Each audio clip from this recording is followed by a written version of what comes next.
On the Supreme Court, the conservative majority is moving fast and breaking precedent. In the lower courts, unseen forces quietly foment a revolution.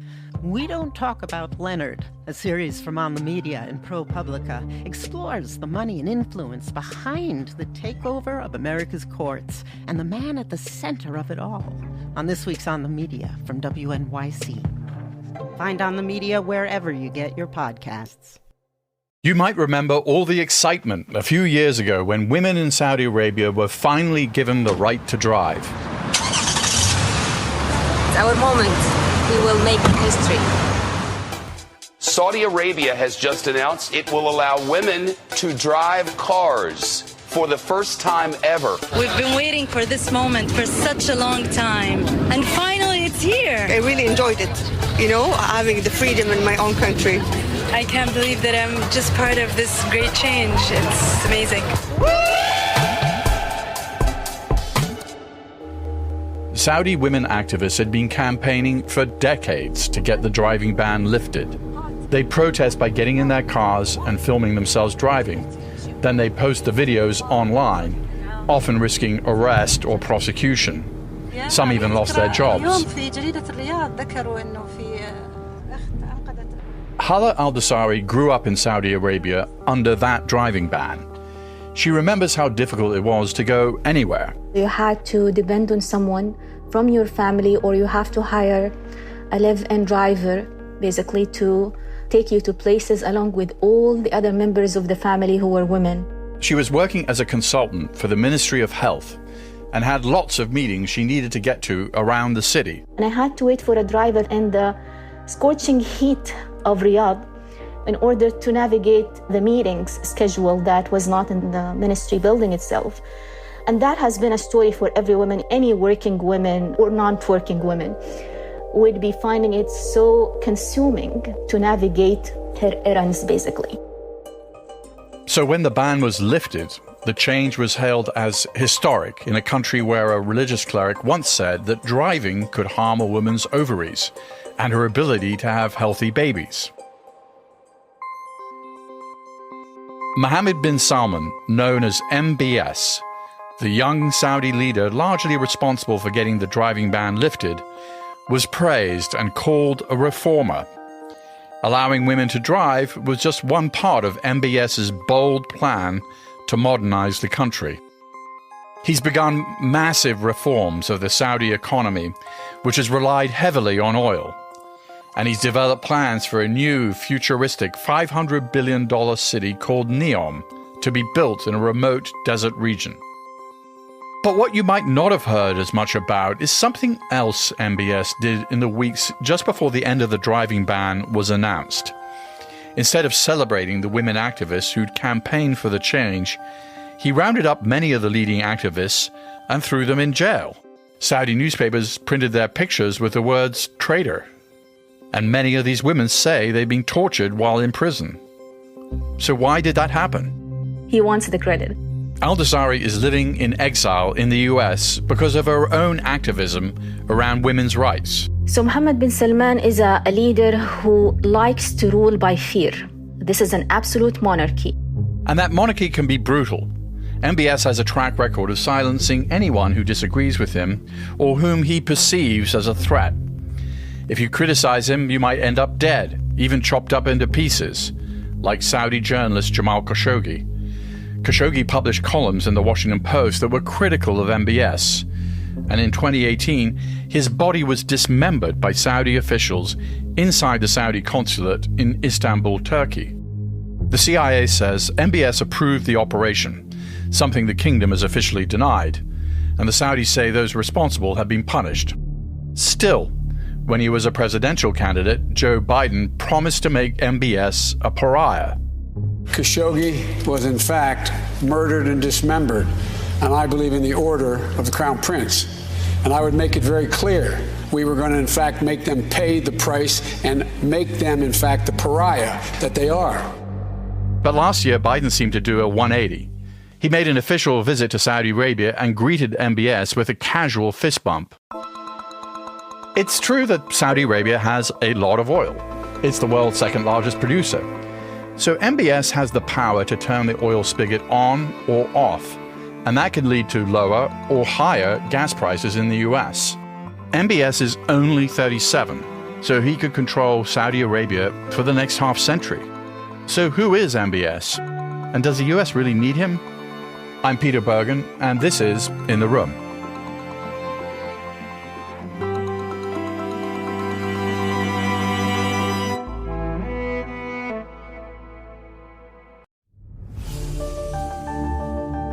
Just a quick note before we get into the story. I hope you'll go to audible.com/news, where you'll find my recommendations for other news, journalism, and non-fiction listening. That's audible.com/news. Now, let's get back to the show.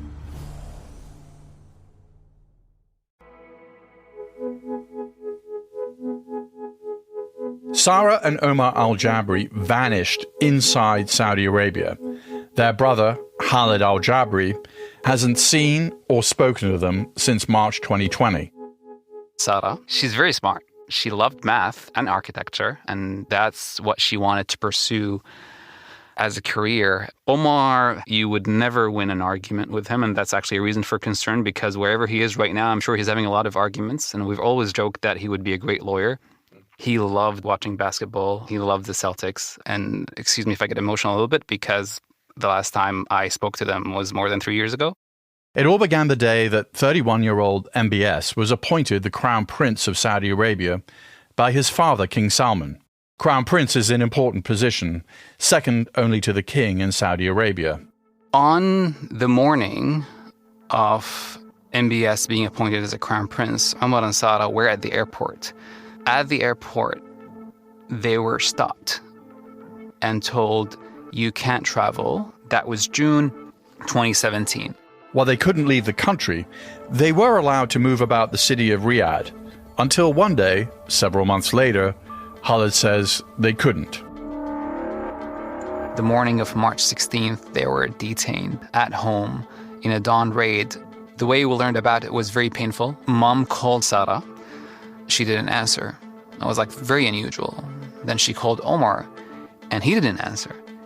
And then shortly afterwards, we received a text message from a neighborhood witness, basically, who told us that he saw 20 vehicles with almost 50 plainclothes officers that showed up, and he saw them escorting Omar and Sarah, and that was the last time they were seen. It's a hostage situation in every means. Khalid's dad had been the top intelligence advisor to another member of the Saudi royal family, a much older cousin of MBS, who many had expected would someday lead Saudi Arabia. Former Crown Prince Mohammed bin Nayef. You want to call it the brains or the spines or the right-hand man behind Mohammed bin Nayef was my father. But bin Nayef was stripped of his title of Crown Prince to clear the way for MBS to become the Crown Prince. Khalid's father was outside the country at the time and was warned if he returned, he'd be targeted by MBS. So he didn't return. After his kids were stopped at the airport, Khalid's dad messaged MBS on WhatsApp. MBS responds, and I'm quoting him right now, "I want to solve this issue of your son and daughter, but there is a file here that's related to Prince Mohammed, meaning Mohammed bin Nayef, that I want your opinion on, and I want you to answer some questions." So MBS was clearly saying, I'm holding your kids. If you want me to solve it, come back. Why would MBS want your father to come back to the kingdom? MBS is obsessed with control. And I can tell you, Dad dedicated his full life serving the country regardless of who was in charge. He was appointed to the cabinet by King Salman himself. He was a dedicated civil servant. The fact that he served Mohammed bin Nayef doesn't make him an enemy of MBS. My dad is not. He's just a perceived enemy. If MBS perceives you as a risk, even if you're not a risk, you're in trouble. A Saudi court eventually convicted Sarah and Omar al-Jabri on charges of money laundering and conspiracy to escape the kingdom unlawfully, charges they deny.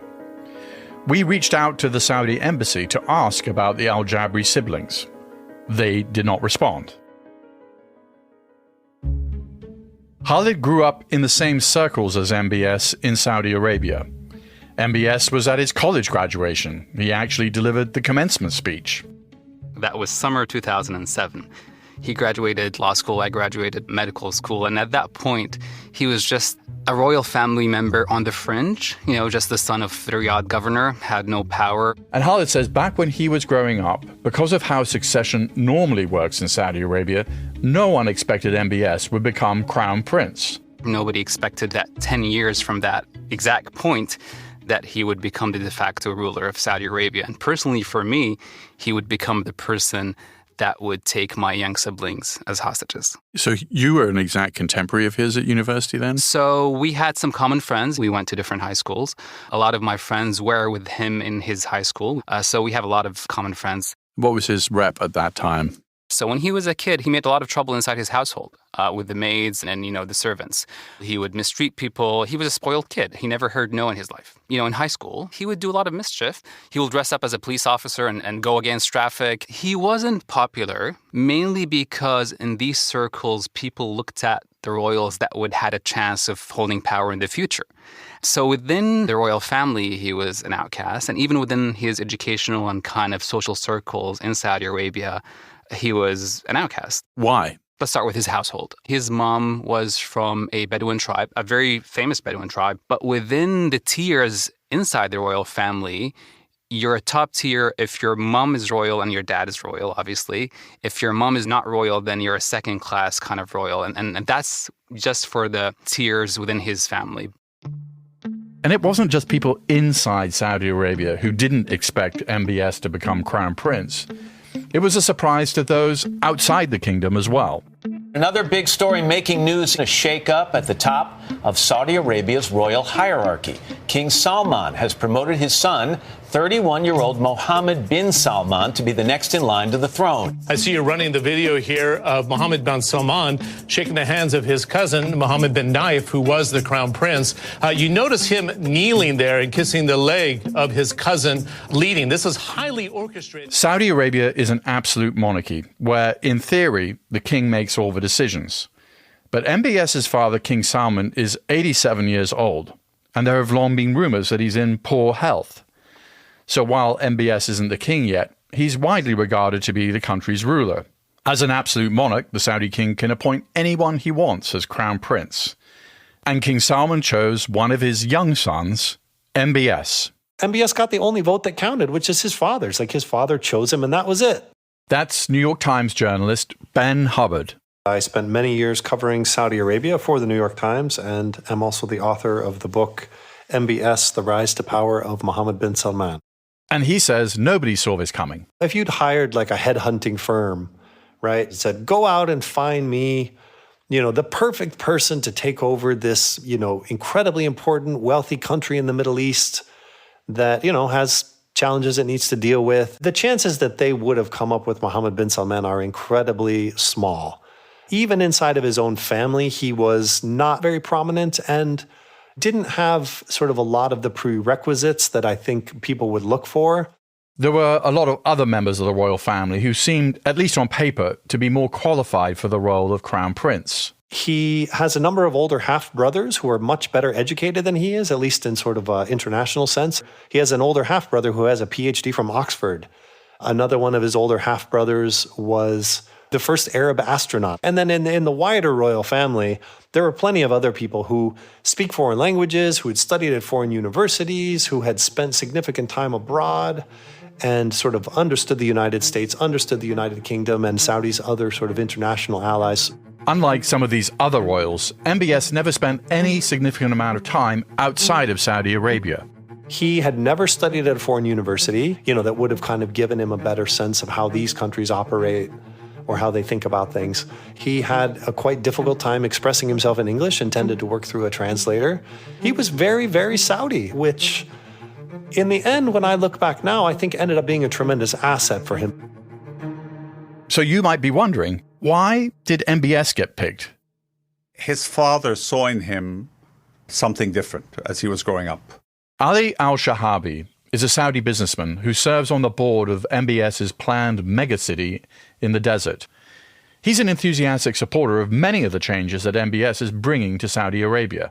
That's something that his father saw in him in terms of personality, in terms of character, I guess, in terms of intelligence, made his father keep him closer to him.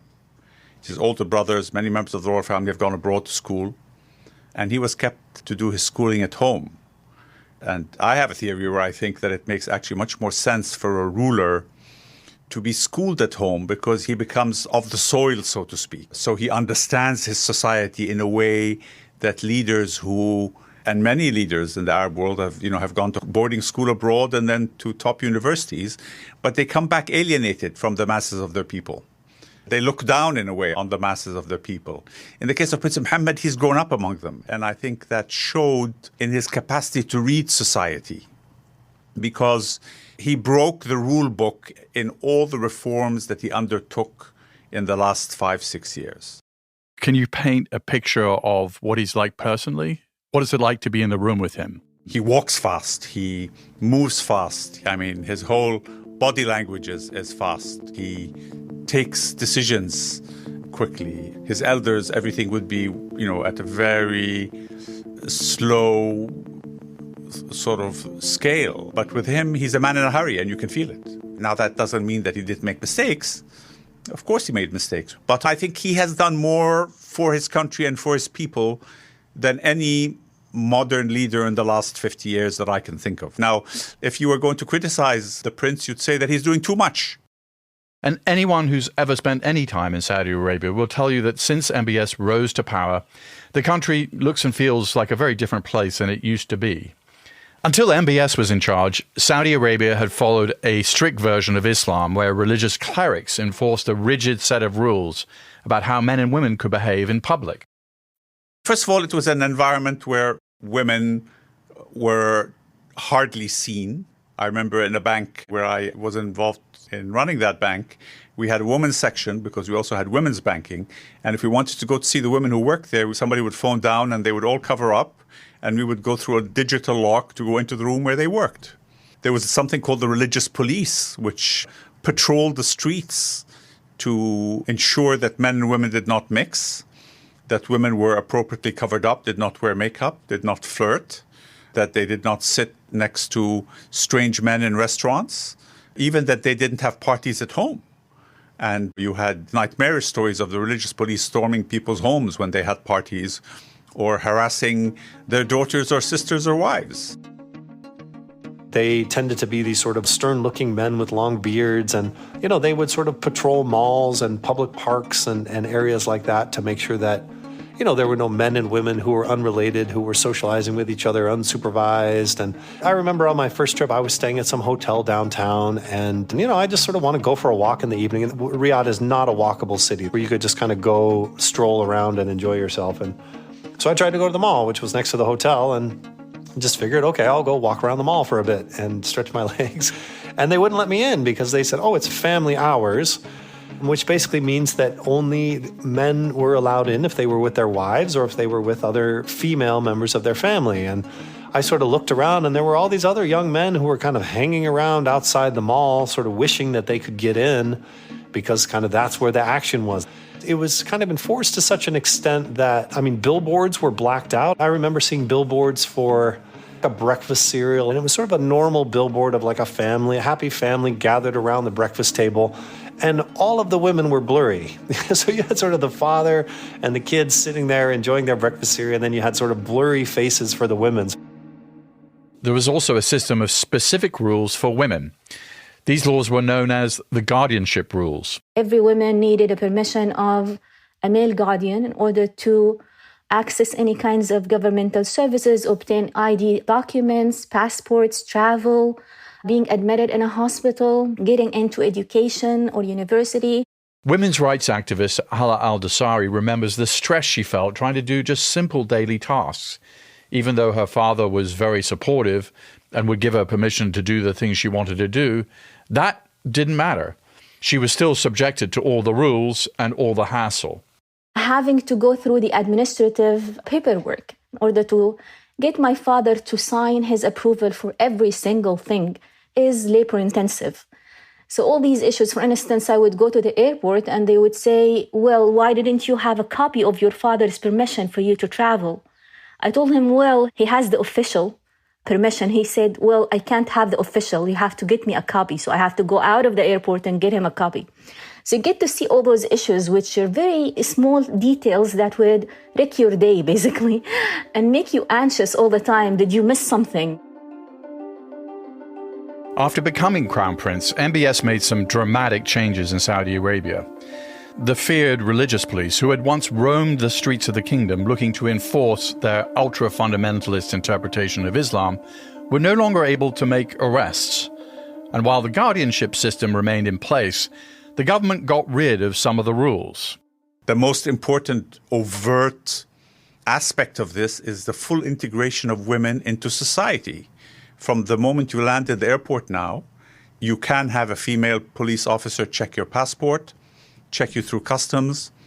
You go to the hotel, you'll find a female receptionist or guest relations officer, and the list goes on. This is unheard of in Saudi Arabia before.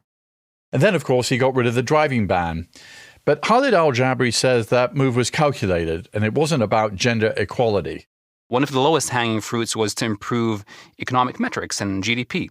And he did that by tapping into a large pool of unemployed Saudi females. They were unemployed because of social restrictions and the simple fact that they couldn't drive to work.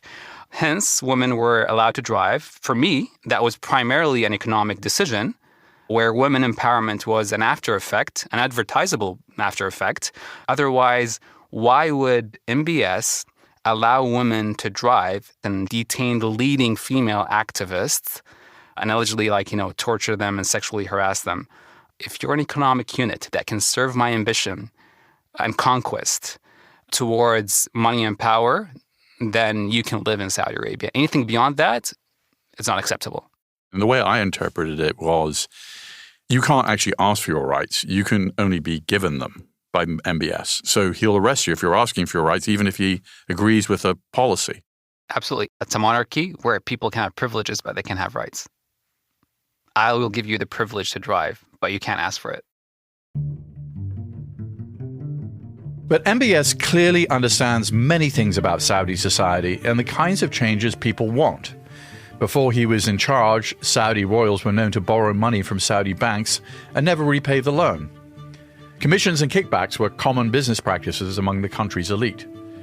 One of the first things MBS did after becoming crown prince was to head up a new anti-corruption committee.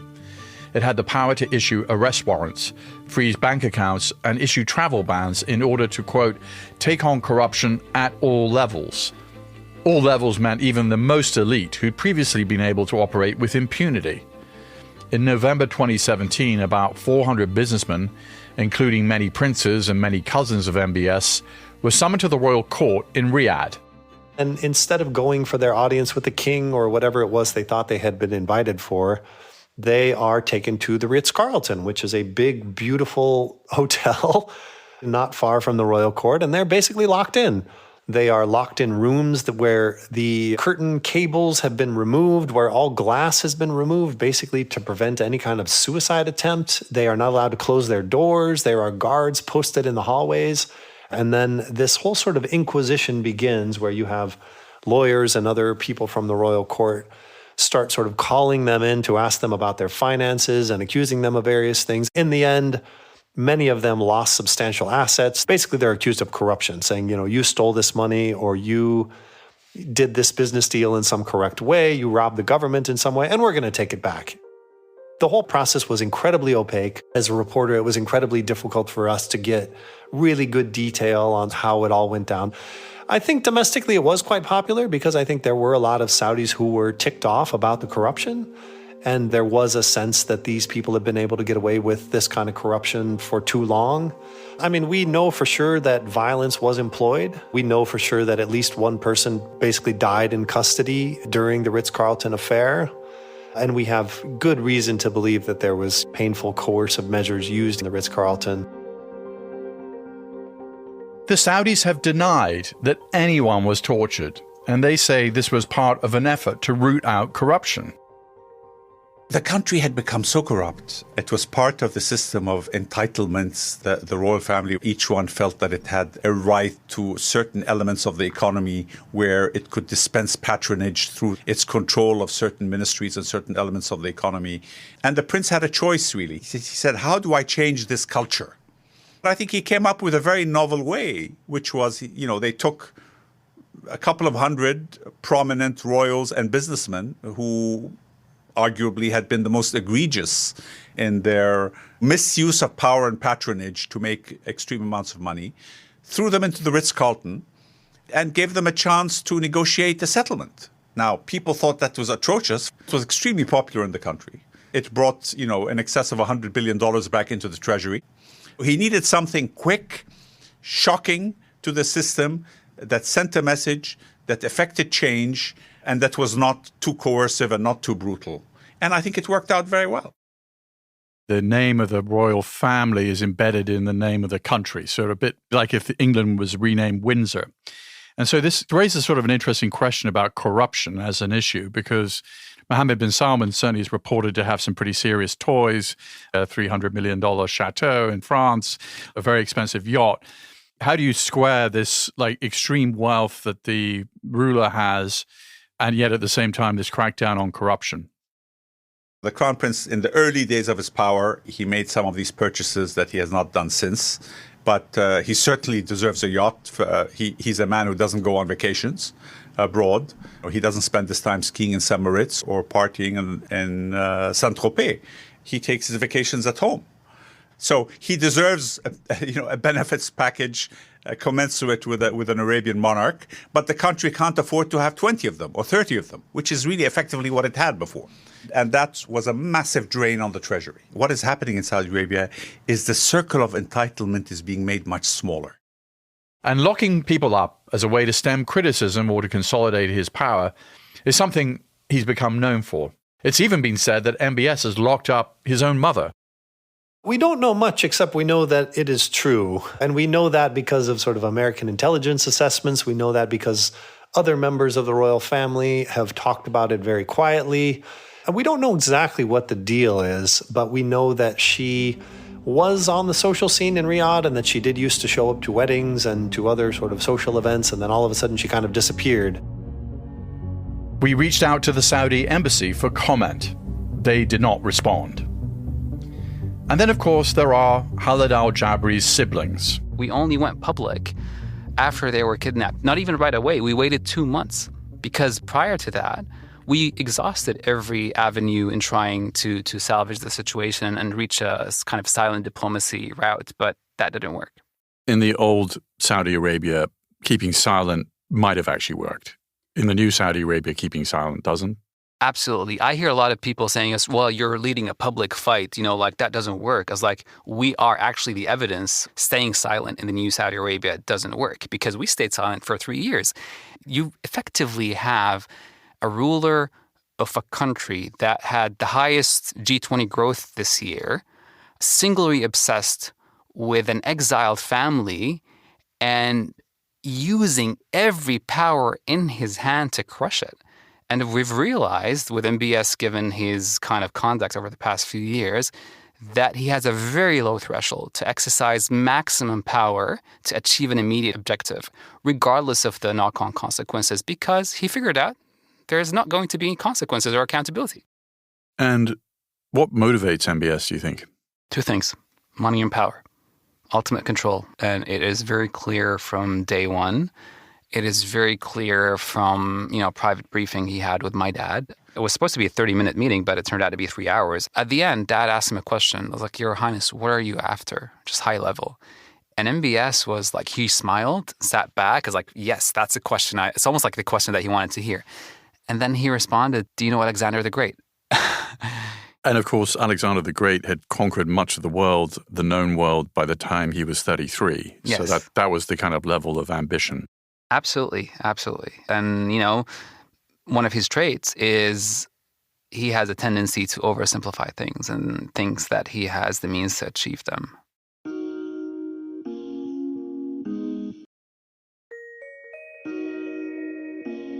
MBS has really ambitious plans for Saudi Arabia.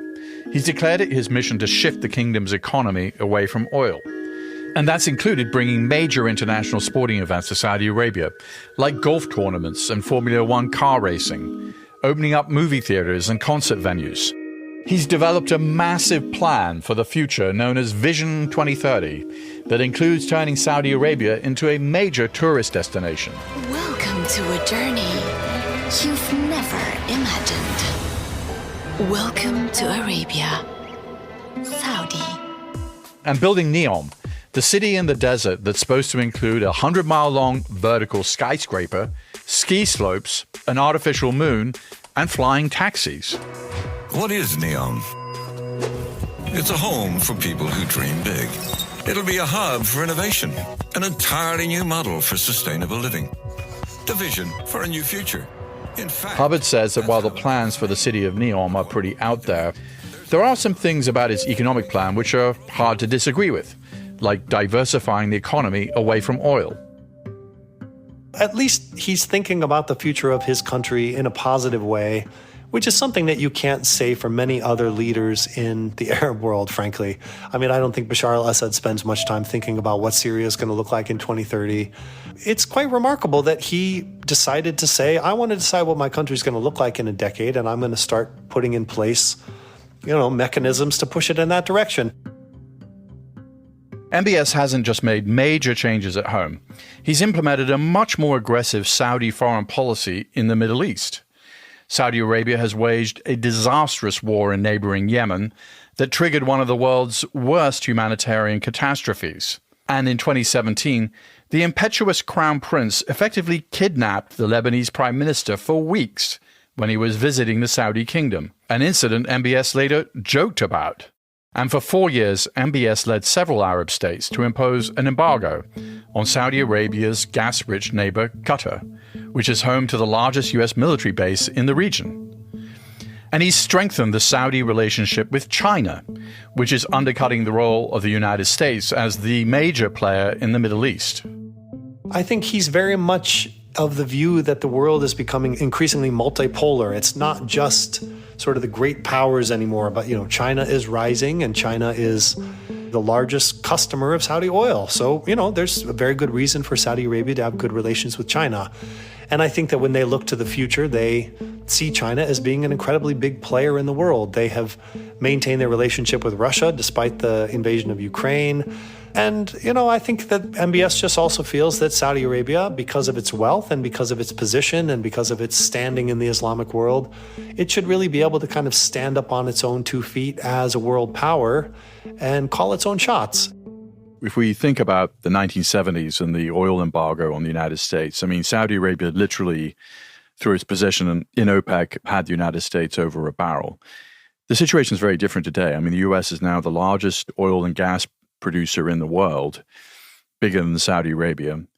So why is it that the U.S. remains beholden to the Saudis? And, whether it's the Trump administration or the Biden administration, it doesn't matter who's in charge politically in the United States maintains the same relationship with the Saudis. I wouldn't quite agree with that characterization. I think that we're in the process of kind of a gradual drifting apart that has significantly accelerated in recent years.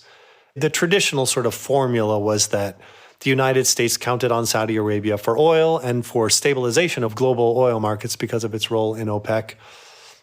And in return, the United States basically helped out with security. The United States sort of guaranteed that if it would help protect Saudi Arabia from foreign threats, whether it was from Iran or from anybody else who wanted to come in and attack the kingdom or try to seize the oil fields, that the United States would step in and protect them.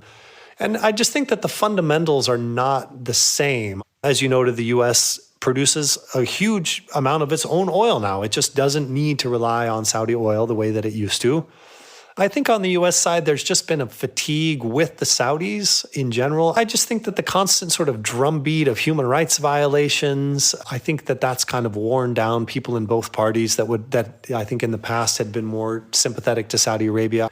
And on the Saudi side, I think that MBS has a very different vision for how this should work. They question how much they can actually count on the United States to come help them out if they end up in some sort of a security issue. People saying that there's a rupture or there's a divorce or anything like that, I think that's overstating it. But there's definitely sort of a drifting apart that has accelerated. This seems to be something that MBS is quite comfortable with.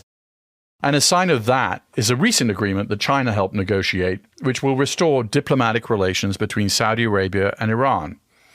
For years, Iran and Saudi Arabia have supported opposing forces in conflicts across the Middle East.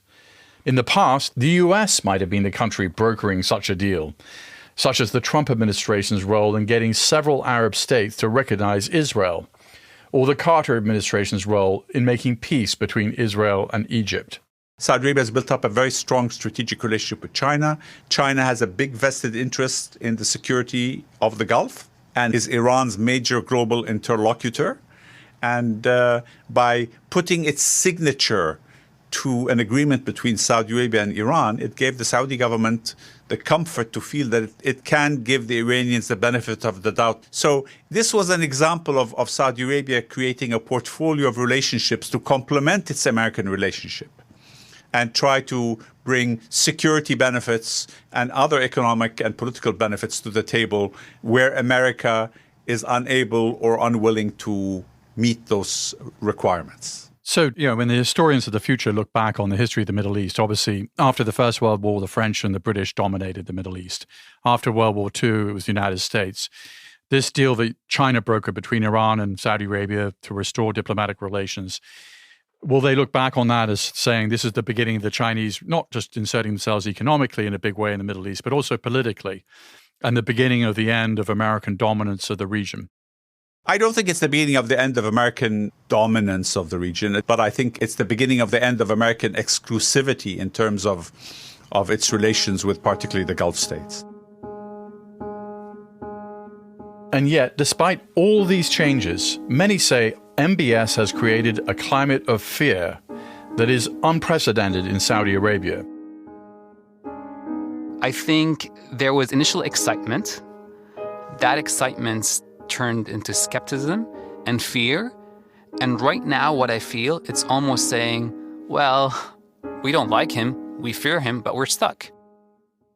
It's almost like there's an acceptance of reality and a lot of rationalization because, like one of my friends said, what do you want me to do? Like, I know he's a murderer, but I still need to work and make a living. And for me, immigration is not an option. So it's almost like he is the ugly reality for a lot of people. A lot of people who are not, touched or hurt by MBS, who are making money or enjoying some of the selective liberalization reforms, they're fine. And Hala al-Dosari agrees. She says ultimately Saudi women, while they might be able to drive, they're not necessarily better off because they can no longer express themselves at all. What's happening is the majority of women live within conservative family where the rule of the guardian is enforced in a different way. It's not legally enforced, but it's traditionally enforced. And we don't have any idea if the men in the family would coerce the women. We used to have women speak out against any kinds of problems that they're facing, even when there is a reform of law. But she says now, under MBS, that's impossible. Issues of gender equality, issues of violence against women, issues of political and civil reforms, those budding movements have been squashed under Mohammed bin Salman. Perhaps the most well-known example of this is the case of Jamal Khashoggi, the journalist brutally murdered by Saudi officials. I knew Jamal. I was really touched by his views and by his concern for Saudi Arabia and for the Saudi people. A lot of families reached out to him to speak about their loved ones who were imprisoned or harmed under Mohammed bin Salman. And he felt like he couldn't do anything. There is no one to talk to. And then, of course, the news that really shocked us was when he disappeared in the Saudi consulate. I reached out to some of my friends in Turkey, and I asked them, what do you think happened? Our wildest thoughts was that he was forcibly returned to Saudi, because Saudis have actually abducted other people, other Saudis including women who ran away from their family, have been abducted by Saudi forces and returned to Saudi Arabia. I think all the Saudis, including myself, were shocked at this level of brutality. Saudi monarchy has been always intolerant of any kinds of critics, but it hasn't reached this point of killing someone in an embassy and dismembering him. What did Jamal do? Jamal wrote mildly critical op-eds at the Washington Post. Is writing mildly critical op-eds worth being dismembered in that brutal way? And your family believes that he was planning to do something similar to your dad? Yes. Just a few days after, what happened to Jamal Khashoggi, we learned that there was a squad of similar consistency that was apprehended at an airport in Ontario. Your dad's living in Canada at the time? Yes. And he's still based out of Toronto. That was also, another moment where, we knew that, we have a bullseye on our back. And I just want to also, I think I've talked about some of the text messages between MBS and my dad. There was one message. He told my dad, you have 1 hour. He gave my dad an ultimatum. Tell us where you are. We'll send a private plane to fetch you. Or I will use all means, including means that would be harmful to you, to get you back. He literally said things like, we have the Interpol notice ready to file. We have the public prosecutor warrant ready to file. We have legal claims ready. These are his own words. I'm not kidding you. It's there. And, he did pursue a lot of these things. He filed an Interpol red notice warrant, and he was successful in getting that against my father, which was ultimately dismissed as politically motivated. And by the way, that was even before Jamal was murdered. We were, and we still are, the target number one on his hypothetical hit list. And he does have a hypothetical hit list, apparently. You made the decision to go public because silence didn't yield anything. Are there some risks in doing that? There are risks. You're dealing with somebody who has ordered the murder of a perceived detractor. But I have accepted that risk. I decided to be fully detached emotionally, and it's very hard to do because we're in the fight of our lifetime. You have a fragmented, exiled family, who's being crushed by one of the most powerful autocrats probably in history, given the resources that he has. It is a modern day David versus Goliath. So for me to be able to fight, I have to be fully detached emotionally. And I know that can be tough for people around me, especially my wife and my kids. This is not the life I envisioned. I invested a lot in the country. Saudi Arabia invested in me with scholarships and so on. I went to a public medical school. My whole life ambition was to be a subspecialized cardiologist in the field of arrhythmia, where it's highly needed in Saudi. Then my goal was to go back and serve my country and pay my debt. It is a never-ending nightmare. Nightmares usually end when you wake up from sleep, but this one doesn't go away. It's something that I live with every day. Gabriel Marquez, the great Latin American novelist, he wrote News of a Kidnapping, and he describes having a loved one being taken like a form of living death. Absolutely. I feel deficient, unfulfilled, and that's how my mom and dad feel, and that's how we feel every day. And what's really painful is I don't know if I'll ever see my siblings again. And as much as that thing is scary and bad, everything can go away if that one person changes his mind. And I don't know if he'll ever do that.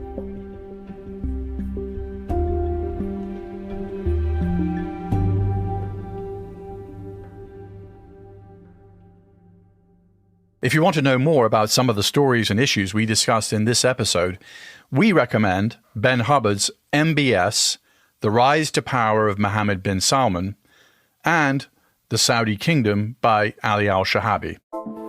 In the Room with Peter Bergen is an Audible original, produced by Audible Studios and Fresh Produce Media. This episode was produced by Alexandra Salomon with help from Holly DeMuth. Our executive producer is Alison Craiglow. Katie McMurran is our technical director. Our staff also includes Laura Tillman, Eric German, Luke Cregan, and Sandy Malera. Theme music is by Joel Picard.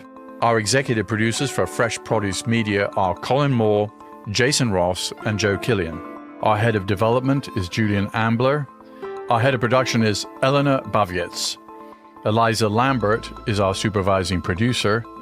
Maureen Traynor is our head of operations. Our production manager is Hermenio Ochoa. Our production coordinator is Henry Koch. And our delivery coordinator is Ana Paula Martinez. Head of production at Audible Studios, Mike Charzuk. Head of U.S. content, Rachel Giaza. Head of Audible Studios, Zola Mashriki. Head of content acquisition and development and partnerships, Pat Shah. Special thanks to Marlon Calby, Allison Weber, and Vanessa Harris. Copyright 2023 by Audible Originals, LLC. Sound recording copyright 2023 by Audible Originals LLC.